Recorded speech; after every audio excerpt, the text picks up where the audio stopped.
বৈষ্ণব হওয়া কি এত সহজ? খালি গলায় মালা পরলাম, মাথায় তিলক দিলাম, বৈষ্ণব হয়ে গেলাম? বৈষ্ণব হওয়ার জন্য লক্ষণ চাই। কি লক্ষণ? মহাপ্রভু বলে গেছেন, তৃণাদপি সুনীচেন তরোরপি সহিষ্ণুনা আমানেনা মানদেন কীর্তনেয় সদা। তৃণাদ আপি সুনীচেন, তৃণ থেকেও নিচু হয়ে থাকতে হবে।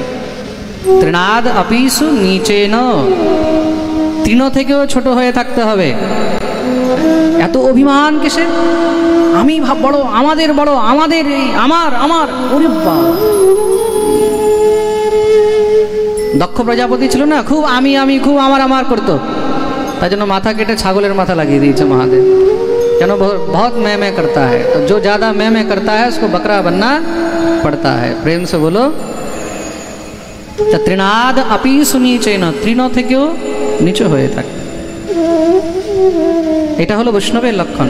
তরোর আপি সহিষ্ণু না, তরু থেকেও অত্যধিক বেশি সহিষ্ণু হয়ে থাকবে। মানে বৃক্ষ কত ঝড়, কত বাতাস, কত গরম সব সহ্য করছে, কিন্তু সহ্য করেও সে সবাইকে ফল দিচ্ছে। দিচ্ছে তো?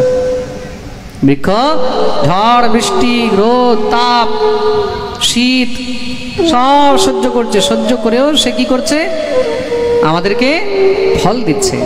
তার মধ্যে কতটা পরোপকারের ভাবনা রয়েছে, কত সহিষ্ণু। তার নিচে যাও, সে তোমাকে ছায়া দিচ্ছে। তুমি তাকে ঢিল মারছো, তাও সে তোমাকে ছায়া দিচ্ছে। উদারতা দেখো তার, তরোরপি সহিষ্ণু না। এই হলো বৈষ্ণবের লক্ষণ। আমানেনা মানদেন, যে তোমাকে অপমান করে তাকেও তুমি সম্মান করো। যে তোমাকে যদি গালিও দেয় তবুও তুমি তাকে প্রণাম করো। আপনি খুব কৃপা করলেন। এটা হলো বৈষ্ণবের লক্ষণ। আমরা সেই জায়গায় পৌঁছাতে পেরেছি? হ্যাঁ, বৈষ্ণব হইতে ছিল মোর বড় সাধ, তৃণাদপি শ্লোকেতে মুই পড়ি গেলাম। এখানে এসে সব শেষ হয়ে গেছে। বৈষ্ণব হতে গেলে বৈষ্ণবতার আচরণ করুন।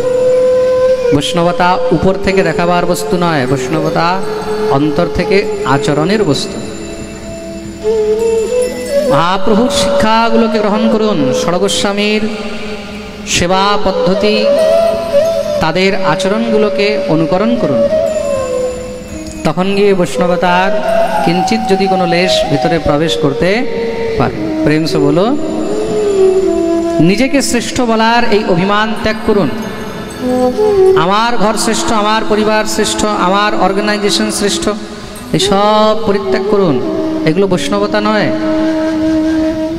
কি এসব ভাষা আজকাল বৈষ্ণবদের মধ্যে? কি সব শেখানো হচ্ছে? কোথায় বৈষ্ণবদেরকে এটা শেখাবে যে কোনো বৈষ্ণব দেখলে নিজের শিষ্যদেরকে এটা শেখাবে, নিজের ভক্তদেরকে এটা শেখাবে যে কোনো বৈষ্ণব দেখলে সঙ্গে সঙ্গে তাকে প্রণাম করবে? আমানিনা মানদেন, সেটা তো অনেক বড় বিষয়। যে তোমাকে মান দেয় না তুমিও তাকে মান দাও, কিন্তু যে তোমাকে মান দিচ্ছে তুমি তাকে অপমান করছো। যে তোমার সম্মান করছে তুমি তাকে অপমান করছো। যার মধ্যে বৈষ্ণবতা রয়েছে, হ্যাঁ, তাকে শ্রদ্ধা করো, চাहे সে বৈষ্ণব যেখানকারই হোক না কেন। বৈষ্ণব তো বৈষ্ণব হয়, বৈষ্ণব বৈষ্ণবে আবার কি ভেদ?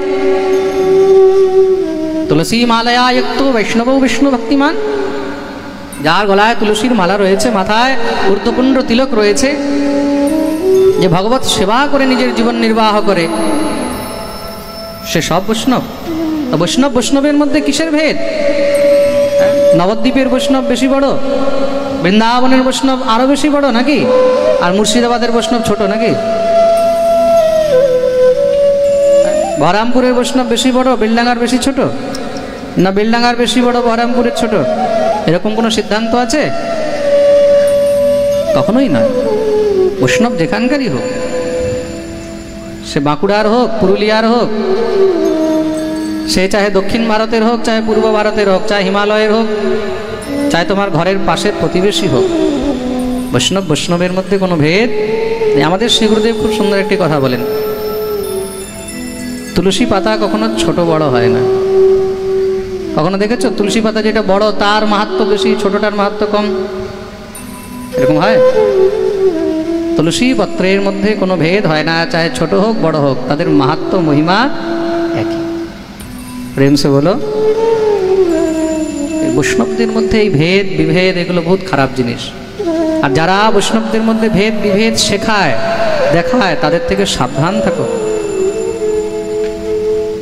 বলিয়া ভক্তবৎসল ভগবান কি জয়।